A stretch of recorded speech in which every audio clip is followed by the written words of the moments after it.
All right, well, first of all, thank you, Camille. Thank you, my sister, for showing me a true act of generosity in 2014 or 15 when you could have chosen somebody else to go to the On the Verge program, but you chose me and our friend, now sister, Anya Artigas from Alum Rock Union School District. A little bit nervous. And I appreciate that because this is a leadership development program, free of charge, on the move, wonderful Napa-based nonprofit, and this is something that you would want for your own staff. But you reached out, you asked me, you called me, and you say, hey, do you want to go on this thing? It's a retreat every few months. And I didn't really know this girl from 2 blocks down the street. But I knew that she was a sister in the struggle, and that was good enough for me, and I'm glad I made a right choice. So thank you for being my sister. Okay, so there's like a timer here, but it's not on. So, okay. So we're gonna go gas, brake, dip, dip. Anyone? No? No hip hop heads? Okay, all right, that was for Coach Carter, but okay. So, all right. I do want to talk just a brief moment about this incredible collective that is the Si Se Puede collective that includes Somos Mayfair, the School of Arts and Culture at MHP, led by Jessica Pacedillos, Amigos de Guadalupe, led by Maritza Maldonado, the Grail Family Services, led by Veronica Goy, and Vegilution, newly included Vegilution, led by Casey Hill. It continues to be one of the greatest works of art that I am so very proud of being just a part of. The Si Se Puede collective, it's a story of women supporting women and women of color co-founding a collective to signal a new way of leadership for the east side of San Jose. Enough with the malarkey of the past, we said. That's true. There is space for all of us. I thank you, Camille, for taking a chance and modeling what it means to be generous, bold, and kind-hearted. And that's what my sisters in that collective are and what we have been doing. And let me tell you, forming a collective with hard-charging women of color is not easy. And it continues to be difficult, it is. But that's what this work is about, is to be able to disagree with each other and still move forward. Okay, so there's that. Here's a rundown of my remaining time. I'm going to give some thanks, then I'm going to give you some homework. There's going to be 3 pieces, then I'm going to close it out. Because we've all gone to these rubber chickens. I didn't get to taste the chicken yet, so I don't know. And we're also here to raise money. So if you don't want to listen to me because you're making another donation, go ahead. That's fine too. So if you feel moved, please get your pen and paper out or your note app on your phone and make notes because I'm going to give you some homework. So here it is. Remember, there's going to be thanks, there's going to be 3 takeaways, and then we're going to close it out. All right, so I want to give thanks first to my mother, Hilda Canales Alvarado. She's not here. She's in Escondido, back home, because she's never that impressed with me. She's always like, keep it moving. She is an immigrant from the mountains of southern Jalisco. From the mountains, we're mountain people. With a 3rd grade education, she worked her whole life, cleaning, cooking, caring for the wealthy. My father, Manuel Alvarado, who became an ancestor 10 years ago, he was a professional trumpet player and a factory worker. I give them thanks for meeting in an East LA nightclub in 1971, led by Lalo Guerrero. And if you don't know who he is, look him up. That's the first piece of homework. Okay, that's a side piece of homework. So they fell in love. He was a professional trumpet player on a stage, and he saw my mom on the dance floor, and he went after her. And I'm glad, because I'm here now.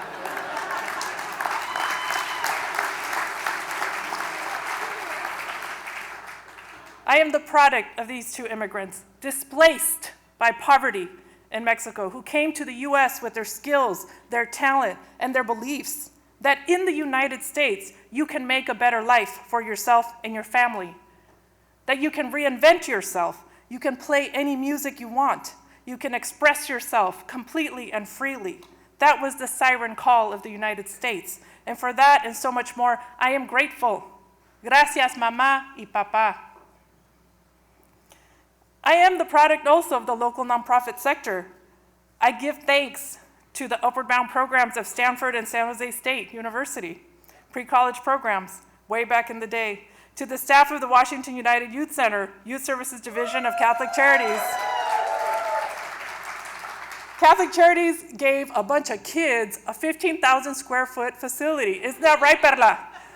And we were a bunch of kids. We were like 23 in charge of a real serious thing. Good thing was we didn't know that we were so young. I give thanks to MACLA.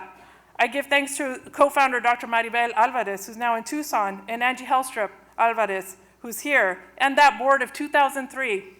I didn't know the first thing about being an executive director, but they knew that I had that hustle. They knew I was a young Latina, and they knew they had to walk the walk. I also want to give thanks to SV Creates, formerly known as First Act Silicon Valley, and to my nonprofit mom, Connie Martinez, she's out there somewhere, and my nonprofit uncles, Roy Hirabayashi and Raul Lozano. They may not like that I call them that, but that's what we do. We created the Multicultural Arts Leadership Institute, of which there are many grads here in the room. And we responded to the call of the community to transform the story of the Mexican Heritage Plaza from near loss to a new generation growing up with arts education and access to creative space as an everyday occurrence. That's what they're growing up with. I have had incredible mentors, some who I've already mentioned. Mentorship has been incredibly important to me, has been given to me, and I want to continue to give that back. People like Emiko Ono, Vanessa Shi, Miguel Salinas, Dimon Carter, Nancy Raggi, and Bill Moskin. Of course, my duality, who had to run off to an Aztec dance performance. But I told him that I'll give him this speech tomorrow night, which he's probably heard versions of this. But he teaches me how capitalism really works, and he pushes me to do better, and he is my biggest critic and my most ardent supporter. So that resonated with me. I also want to give thanks to my board and fellow staff at the Shortino Foundation. You hired a grantee to lead a philanthropic organization. You're ahead of the curve. You're doing great. I might give you all a heart attack next week at our board retreat. So, you know, we're all together, right? We're all in this together because we're going to be pushing on equity. And I give thanks to those nonprofit organizations that you heard about that gave me positions on their boards, like Downtown College Prep. Yeah, 6 years on that board, and ACE Charter Schools, and now chairing the Western State Arts Federation. But nowhere has my leadership been tested more than in my spiritual community with Calpuli Tonaleque Aztec Dance. It's not just a dance group, it's a way of life. It's a spiritual way of life. We are here to heal the traumas of the past. And I am in full gratitude to the ancestors who were killed in order for because these practices were illegal, but we're still here. We are still standing. So here comes the more homework pieces, okay?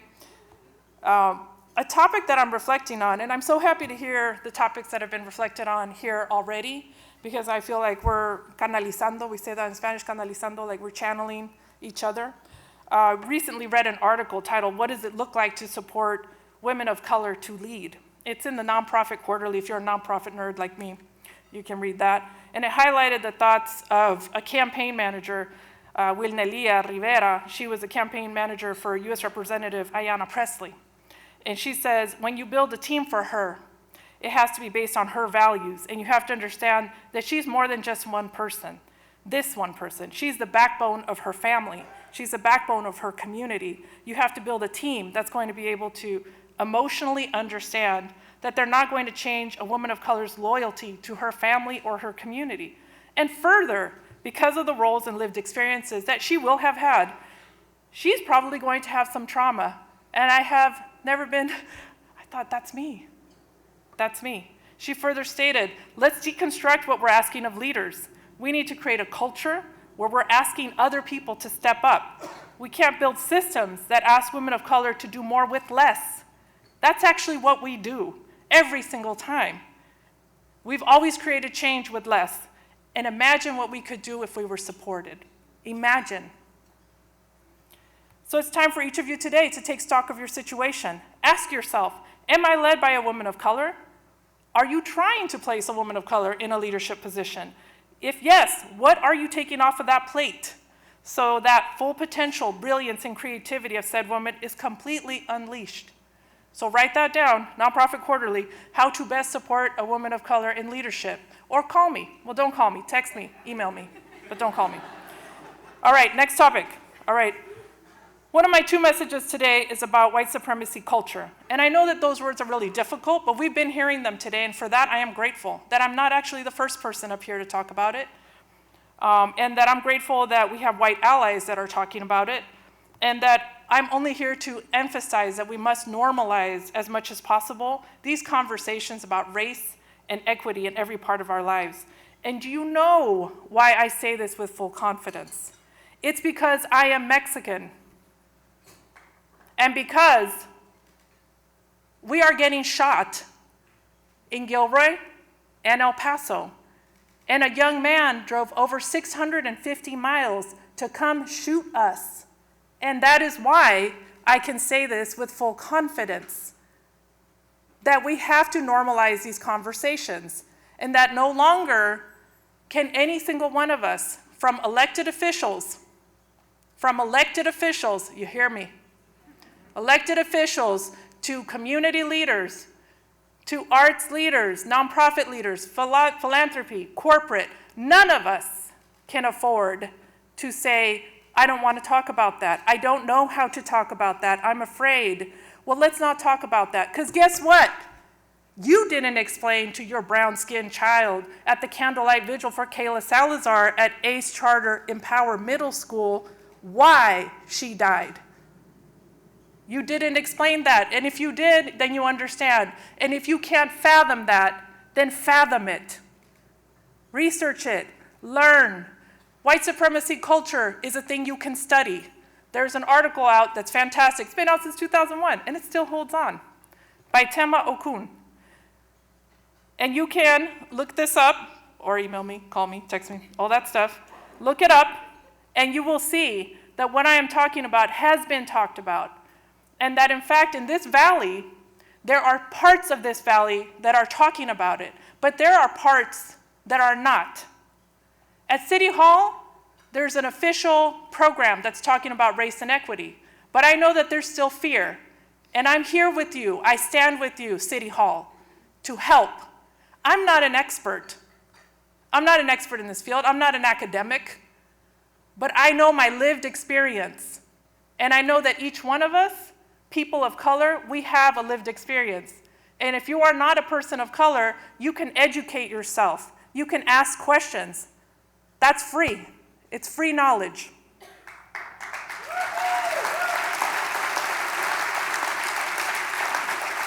So I'm gonna close it out, because I can see my amazing executive assistant, Claudia Harvey, kind of giving me the look.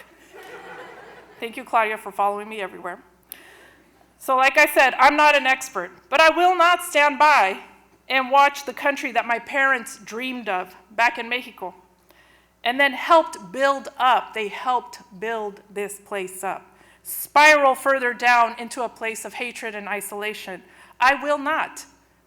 And I feel respaldada, I feel supported by an organization that's called People Acting in Community Together. I feel good to know that we have protectors here in this community, and that I'm amongst you, that I'm amongst protectors. And so together we will help build a better set of neighborhoods and cities with children who can live without fear and be healthy and to fully express themselves. Thank you.